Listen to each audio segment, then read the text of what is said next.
This episode of the Golf Gambling Podcast from the Sports Gambling Podcast Network is brought to you by Underdog. Underdog is hooking up new customers. Play just $5 and get $100 in bonus bets when you sign up with code GOLFSGPN. Also, download the SGPN app in your app store for free access to all of SGPN's picks and podcasts. Brought to you by mybookie.ag. MyBookie is your place to bet on football and everything else. Their prop builder is second to none. Their motto is bet on anything, anywhere, anytime. Easy deposit, lightning fast payouts using crypto. So mybookie.ag, promo code GOLFSGPN for 100% bet back bonus up to $500 for new customers.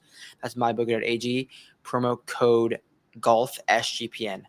Finally, we're brought to you by NoVig. NoVig is America's #1 sports prediction market. Since they're an exchange, you know they have some of the best prices on the market, available in 35 plus states. So download the NoVig app and get $50 when you spend $5 if you use promo code SGPN.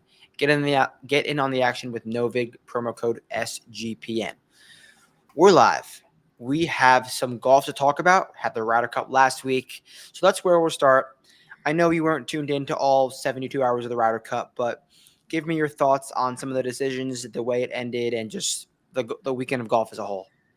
I obviously kind of tracked the matchups the first couple days and saw that Europe was obviously running away with it. I did tune in pretty heavily on Sunday towards the end. Pretty much when Justin Thomas made his putt, I was watching live and stayed tuned in the whole time because I thought there was a legit chance that they were going to come back. Everything was kind of looking good outside of Ludwig beating up on Pat. Everyone else was either tied or winning. So it looked like there was a real possibility that the USA would win. Heading into Sunday, the odds weren't good enough to even give that a chance. I think I saw like a 18 or 20 to 1. That's all it was? Yeah, I was going to ask. Yeah. It's not worth it. And Europe was like minus 20,000 or whatever it was. But either way, if I would have got like a 50 to 1, maybe. But it's just like, that is not 18 to 1. Like they would have had to win what? 10? Nearly every match, and we didn't know. And then also the Victor stuff made it a lot more difficult, which is the dumbest rule maybe ever. Yeah. But that is just, I mean, I don't think anyone would disagrry with that, no matter what side that happens. If you withdraw, there's no way it's a tie. I understand. I get why. I don't understand. I don't it's either. The dumbest thing ever. It's the dumbest rule ever. But I got absolutely flamed on Twitter for tweeting about it. The Euros were mad, but they thought I was like trying to be like a dirty American. Like, no, if it was the other way around, I would have been like, this is stupid. So 100%. If you can't play, you don't gain anything. You're the one that backed out. He took 18 holes away from a guy in the U.S. who had a legit chance. I mean, there's no reason to just award them a half of a point. I mean, if that's the case, all 12 could have said they had an injury. Who would have stopped them? Well, I did find out that that's only for the first match. After if a second guy would have withdrawn, it would have been a USA point. So it's a one match rule, but still, like, it could have came down to one match, and that was slated to be the last match. It was supposed to be Victor versus Harris. So if that's still on the golf course, adds more pressure for the Euros. Who knows what could have happened, truthfully. So it was a great Sunday. It was probably the best Ryder Cup Sunday you've ever watched, because you've not been a big Ryder Cup watcher. The only. So that was a great watch on my end. I was dialed. We had it on I have a nice TV setup. We had it in the top right TV with no volume. We were like, all right, big TV, volume on. We got to dial into this. We were getting up. We were getting hyped. So it was a fun Sunday sweat, I will say. Henley could have made it a much better sweat. On 17 I don't even care what happened on 18. I almost throw 18 out the window. What happened on 17, he should have ended him there. Like where Shane had the putt from, you have to make that putt to not go to 18, and he forced it to go to 18. And I mean, after their tee shots on 17, I didn't think Shane stood a chance.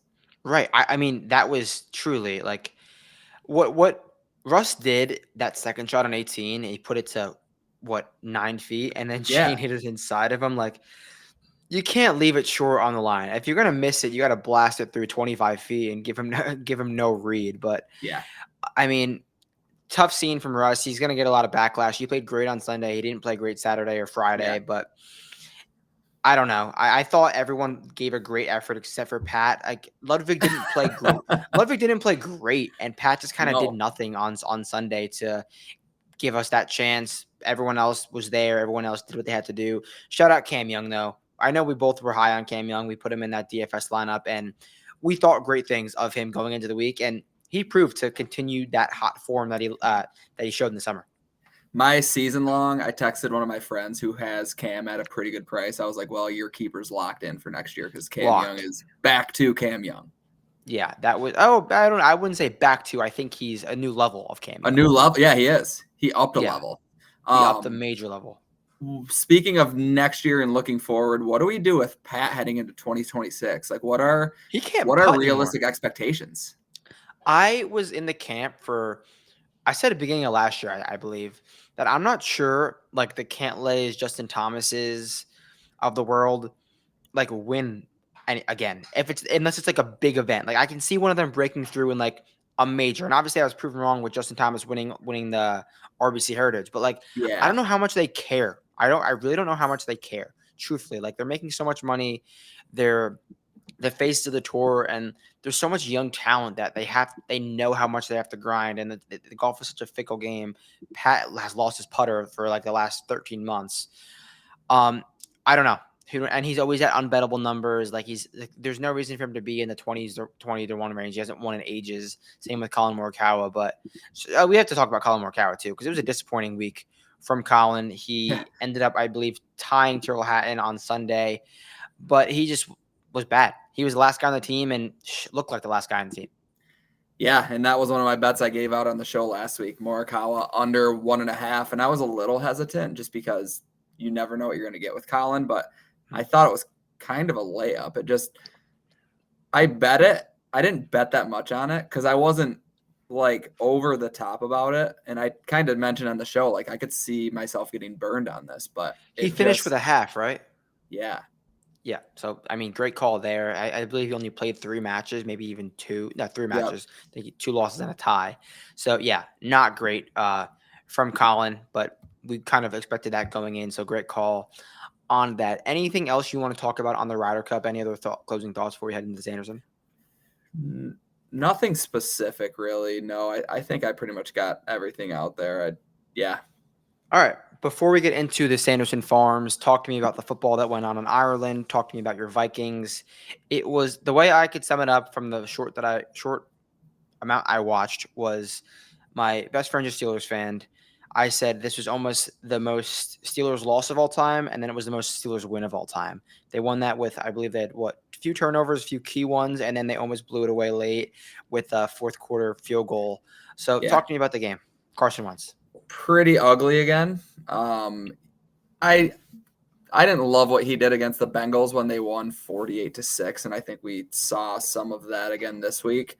I don't know if it's a coaching thing or what, but it just seems like this offense isn't clicking. For the amount of weapons they have, they don't run like your typical NFL offense. I don't care if it's Carson Wentz. I mean, we've seen Josh Dobbs, Nick Mullins, Sam Darnold all have success in this system. So something else is going on. I've been saying since O'Connell's first year, and I'm not calling for him to get fired by any means, but I've been saying since his very first year when they won all those one-score games that he has to hand over play calling. I don't think he can do it all at once. He needs somebody else to call the plays. He can still have an influence on it, but he has to be a game manager. He has to be locked into the game as a whole. I think it kind of gets away from him when he is calling the plays. Not that he's a bad play caller. I just think him and the OC, Wes Phillips, should be on the same page enough to the point where he trusts him to call the entire game. So another game where kind of like the Bears, there was no pulse until the fourth quarter, and then they started scoring some touchdowns, throwing the ball downfield. Mike Tomlin giving the Vikings the ball back towards the end there, not going for it on 4th and 1 to end the game was shocking. I was very excited to get another crack at it, and they just didn't pull through. So heading into next week, heading into the rest of the season, I've never been lower. In the last couple of years, I have never been lower. What are we, 2-2 now or 1-3? 2-2.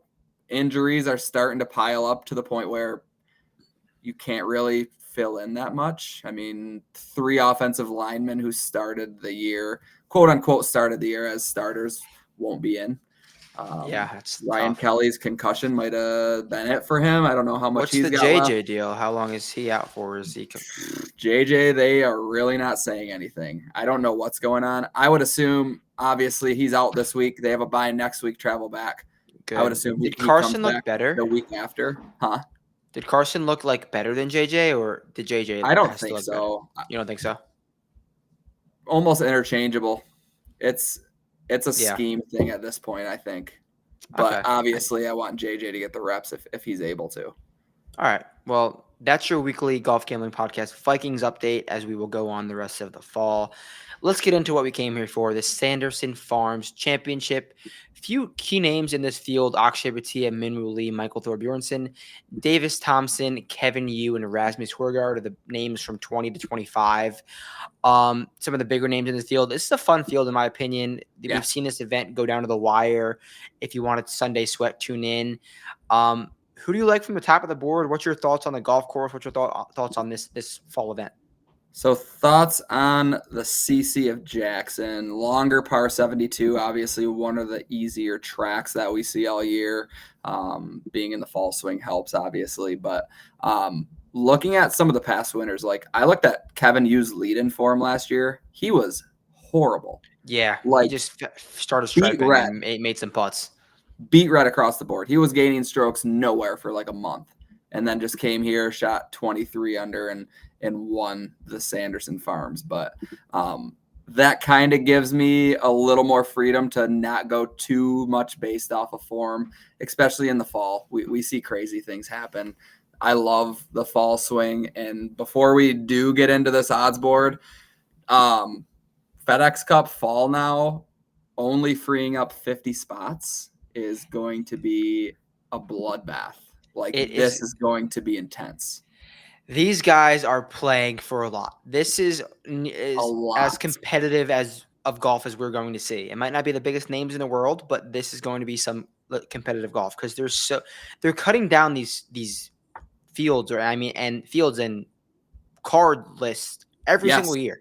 It's crazy. So these guys know. That's why Rasmus is back here. Like, guys know they need to play some good golf these next few weeks before we get into 2026. Yeah, and it used to be 125 for as long as I can remember, where top 125 get their cards for the next year. Now it's top 100. So you're chopping off 25. I mean, I always thought 125 was a little thin because there were some pretty good conditional. One that stands out, I remember Corey Connors when he missed it. I think after his second year, he got his first PGA Tour win on conditional status. So it's like one bad year of form or a couple bad months can rip your card out of your hands, and then you're back to square one. You're either going to Korn Ferry, you're trying to get through Q school. I mean, there's only so many options. So you look at like 90 to 110, 120, there's going to be some pretty good golfers with some upside that just don't get their card if they don't show up in the next month, really. And guys can have a rough stretch of golf. Even the best golfers in the world have a rough stretch. Scotty got off to a bad start 2026. Like, shit happens. So these guys have to be dialed. Top of the odds board, in my opinion, no one really catches my eye in terms of guy that I want to click. If I have to pick one guy to maybe win this top 6, I'm going to go with Minwoo Lee. I like what I saw from Minwoo Lee at the French Open, and for some reason, this man plays well on outside of Houston, where you could really drive it anywhere. Think to those Florida swing events, like Honda Classic, TPC Sawgrass, golf course where you have to drive it straight and give yourself a ton of wedge looks. He plays well on it, and that you don't have to necessarily do that here. But if you are doing that, you're going to get a ton of wedge looks. And Minwoo Lee showed that form in France, which is not the tightest golf course in the world, but a tighter golf course. You have to hit your spots. So I just like Minwoo Lee that he got those extra reps. He played well opposed to some of these other guys who are getting their first start in X amount of weeks. So I'm going to go with Minwoo Lee at the top as my starter in some lineups. And potentially, if I have to pull the trigger up here on a golfer, it would be him at 22 to 25 to 1. Yeah, I like that. And personally, I'm very torn. I mean, these top 5 guys are 5 of the guys I really enjoy betting on. they're not horrible numbers when you No. consider it. I mean, they are the class of the field. I think these guys do stand out as being overall the better golfers that we see. I think I would go to the very top with Akshay if I had to, gun to my head, bet one of these. All the pressure's off. Ryder Cup's behind him. Heading into the year, had a very good path of getting on the team, I would say. And he should have some motivation too. Like, I like that take. Yeah, kind of fell short of expectations. Obviously, got to sit back and watch, but got a couple years until the next one. So, essentially, one of the better players in the field. Like I said, these top five. He's made 8 straight cuts.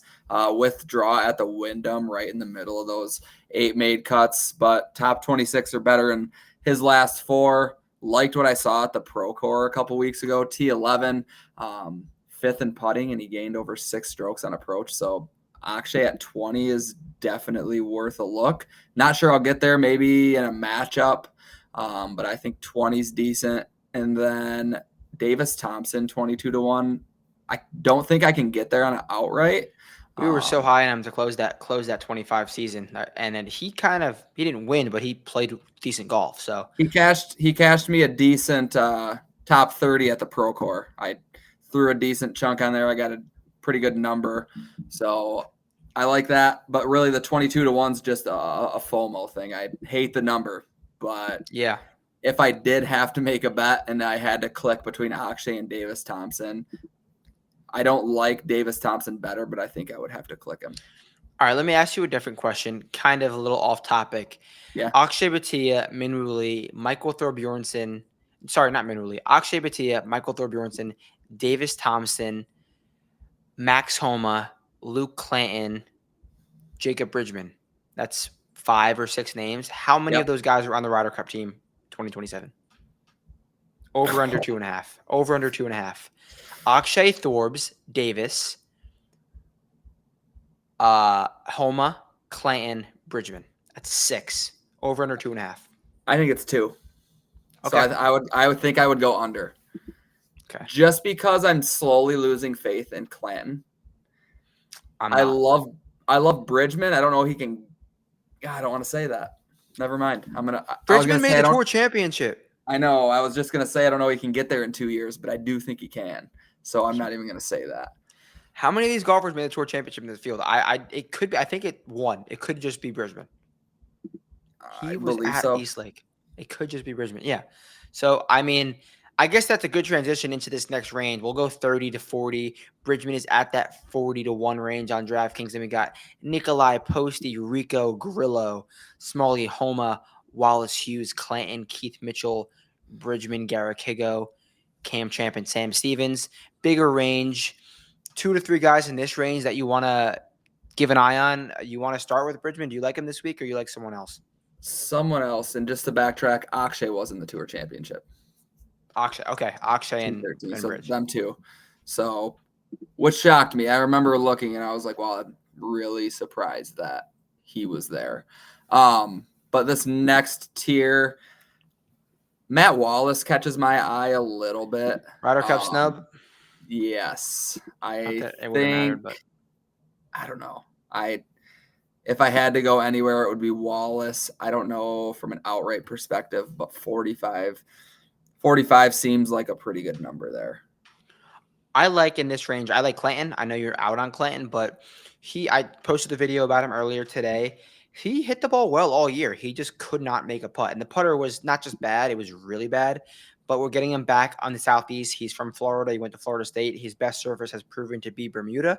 So I want Clanton to just swing freely. He's been hitting the ball fine. He's going to drive it long and straight.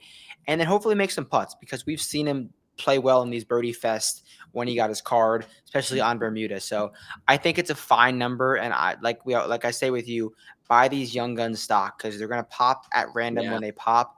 And I think 40 is a great number on a high ceiling golfer in Luke Clanton, as well as Jacob Bridgman too. So I'll give my case for him. He had a really decent ball striking season in 2025. Like he upped that level big time from the year before. And one thing about Jacob Bridgman, he's a true man of Bermuda. The dude plays so well on these Bermuda golf courses, loves the surfaces. He's from South Carolina, so he's used to these types of golf courses. And I think 40-1 is a decent number. We've seen him get in the mix a few times. We've seen him take it really low. And like I said, confidence. He made the tour championship. He should be like, I'm better than all of these guys. Let's go out and win a golf tournament. So Bridgman and who did I say? Bridgman and Clanton are my guys in this 30 to 40 range. Yeah, and you're right. I mean, Bridgman, I feel like, is a pretty good value considering what he was able to do towards the end of the year. And just back to Matt Wallace, I mean, European Masters, he was T2, 3M Open, he was T3, top 25 in 2 of the 3 majors he played in, made the cut in all 3 of them. So I think 45-1 is a decent look. That. Yeah, he's not scared to get in the mix. Especially in these types of events, Matt Wallace is like a birdie man. Yes. Let's go down to 50 and below. Nick Norgard's a bomber. I'll just lift off some names. Jesper Svensson, driver putter. Taylor Moore, Red State. Doug Gim had a decent end of the season. Ben Ons played really well here before. Patrick Fishburne has been striping it. Steven Yeager's back in the mix. Sammy Valamaki's a popular Birdie Fest guy. Anyone here, you can go from like 50 to 80. Anyone in that range, check your eye. 50 to 80, I honestly have to go down to 80. Okay. I think I'm going to bet Pearson Coody at 80-1. Yeah. Another guy who the form has dropped off, especially on the Corn Ferry Tour. His last 3 events were T27, T61 missed cut. So it's not what we were seeing a couple months ago. 109th ranked in the world, but like I said, he's one of these younger guys who I have a lot of confidence in. I think we're getting a pretty good price. He got inflated for a little while there, and I don't even think it was that bad. I just still have hope that Pearson Coody is one day going to live up to what he was supposed to be. Yeah, I don't mind that at all. I like Lee Hodges around 75-1. Lee Hodges went to Alabama, I believe, so he's from this area of the country. And he had a great start to 2025, then he got hurt. And I was so impressed with when I saw Lee Hodges on site back early in the year. I was like, dude, this guy's nuking off the tee. He's gained a ton of speed. And he was backing that up. He was a top 10 machine out the gates in 2025. And I think he's kind of figured it out after that injury. The time off, I believe, should help him. So, Lee Hodges around 75-1 probably can get a better number 2. I think it's a good setup for him here in Jackson. You can get a 90. Yeah, I think that is a He's great on my look. list. He's on my list. Like you said, I mean, irons have been really consistent as well. I kind of looked to see how low he can actually get. His win at the 3M, 24 under. He got low, yeah. Since then, he hasn't really showed it. But I like him as a placement bet. I might sprinkle the each way. I mean, he's made 4 of 4 cuts here at the Sanderson. Not going to go into the results because they're not great, but he's mixing. He's making the cut. He's playing the weekend. So I think he can get kind of back into form here and have a strong fall. He is currently ranked 108. Talk about a guy who needs it. Needs to have an October 2025. Yeah, no, I definitely agree with you there. I got another guy. Oh, go ahead. I was going to say he won so he might have 1 year left. Of the exemptions. Yeah, he won in 24. 24? Yeah. All right, so one more guy I like here in this range, Ricky Castillo, Ricky Pooks. He went to Florida. He is from Brazil, I believe. Nonetheless, went to Florida, used to the Bermuda, used to these surfaces, and he had a really solid ball striking season in spots. He flashed. I thought he was more of a short game guy when he got his PGA Tour card, but he proved to be a nice driver, flash with the irons here and there, and then he can definitely get hot on the greens. He played well at Innisbrook, I believe, played well at Torrey Pines. So I'm down for, not that Torrey Pines is a good comp, but it's a ball strikers golf course. You got hit well there. So I like Ricky Castillo, 65, 70-1, wherever you can get. Anyone else you like before we open it up to 100 plus? I got one more at 90. Antoine Rosner. Cut maker. Big time cut maker. He talk about France, the FedEx Open over there. He was T12, cut maker, a guy who makes birdies quite a bit. Putter has been very bad, at least on the PGA Tour. His measured rounds were terrible, but he's shown flashes where he can gain with the putter. So Yeah, for sure. I'm not all that concerned about it. I think 90-1's pretty good. He was one of my favorite DP World Tour guys who got his PGA Tour card, and currently 151. So he has a bunch of work to do.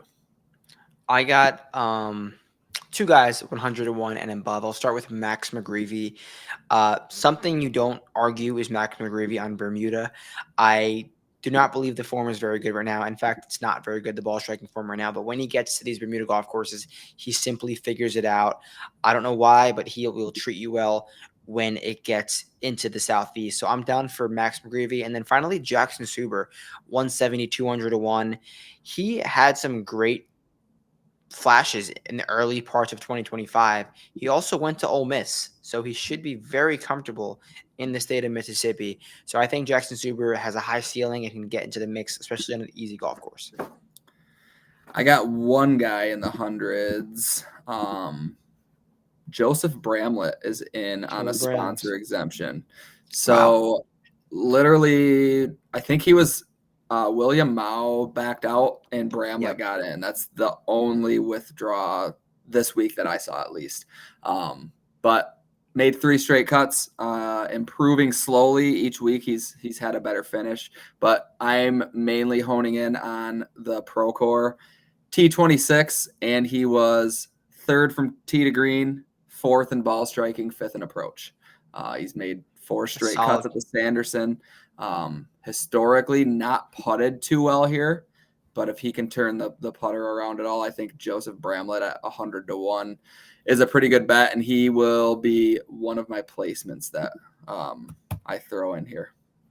All right, so that'll be one of your placements. Let's do 2 placements, 2 outrights, and 2 matchups then. So there's one of your placements. I will go with another placement. I will go with Michael Lasasso, top 20. Talk about a guy who also goes to Ole Miss. He and Jackson Suber both are Ole Miss Rebs. Lasasso is still in college, but he is a high ceiling guy. I believe he's the number 1 amateur, right? No. It's Corey Still. Lasasso should be right after him, I believe. But either way, Lasasso is a high ceiling golfer, hits the ball a mile, and can definitely top 20. He's going to have the crowds behind him, going to be really into this big time. And my second positional is going to be top 20 on Ben Coles, plus 320. Ben Coles is absolutely striping to finish the season. He is. And he's very accurate. He's going to hit a ton of fairways, give himself a ton of chances. But the ball striking is second to none in this field, truthfully, with Ben Coles. So they don't just call him Ben Coles BSB for nothing. So I'm down for that. Ben Coles and Michael Lasasso, generation. Ben Coles, former PGA Tour. Oh, never mind. Corn Ferry Tour winner. Remember that one he choked last year? Where was that? 2 years ago. 2 years ago. Byron Nelson. 2 years ago. I had Pendrith. I was on the. So bad. That was like the only time like that's helped. That was insane. It was impossible. He go into the bunker and then made bogey? Yeah. Left it in the bunker, then didn't get up and down. Speak of a guy who could have his card locked up for one more year, but Ben Coles. Sorry, Ben. You got one more positional. One more positional. I will take Antoine Rosner as a top 40. We talked about him being a cut maker. Do I think he can win a PGA Tour event? Maybe if everything breaks right, but I'm not going to take him at 90-1. So I'll take Rosner's top 40 at plus 115, and Bramlett's is the exact same. So I got Joseph Bramlett and Antoine Rosner top 40s at plus 115. All right, give us your 2 outrights. 2 outrights. We are going to start. I'm just going to start with Davis Thompson. I think I actually am going to pull the trigger. 22-1, top 6 each way. I don't think I can handle missing out on a Davis Thompson win. He's going to win this week. Not that it would be his first win, but I think we both have very high hopes for him moving forward. He's still 100%. a lot younger than I think most people would expect. So I'm going to go Davis Thompson at 22-1 on the each way. And then I'm going to stay with another one of my guys and just go with Pearson Coody at 80-1. I'm going to hit him with the each way as well. All right, I like that. I'm gonna go with Minwoo Lee. Talked about him at the top of the show. 22-1, 25-1.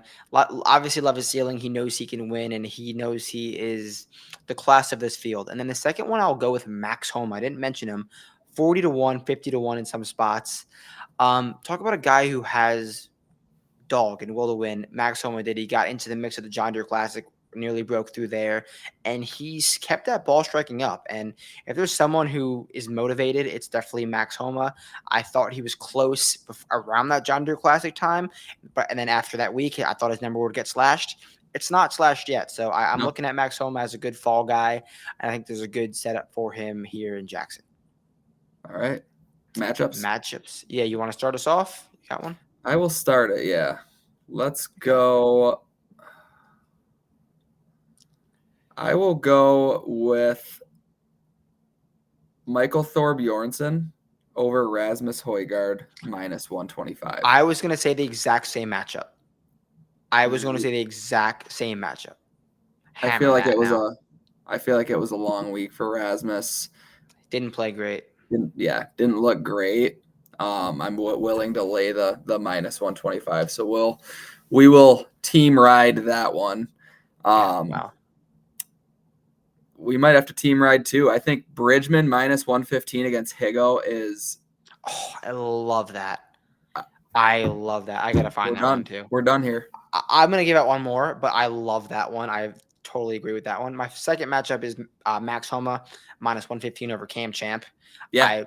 Out on Cam Champ. He's not a good golfer. He gets streaky, and when Higo and Champ, you don't buy them at their ceiling. You buy them when they're all the way at the bottom. They get popped randomly. So I totally love.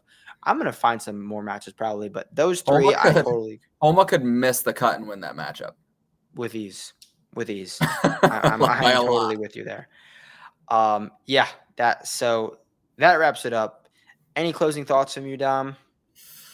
FedEx Cup Fall is going to be a lot of fun. I encourage anyone who is watching and tuned into the FedEx Cup Fall, the PGA Tour events over the next month and a half or so, to keep an eye on the projected standings and kind of see where guys are falling, because there's going to be some pretty good guys who don't get their cards. One thing I did have noted that I didn't get to when I was looking at the Procore stats, did you happen to see who was dead last in approach and ball striking? No, who was that? Tom Kim.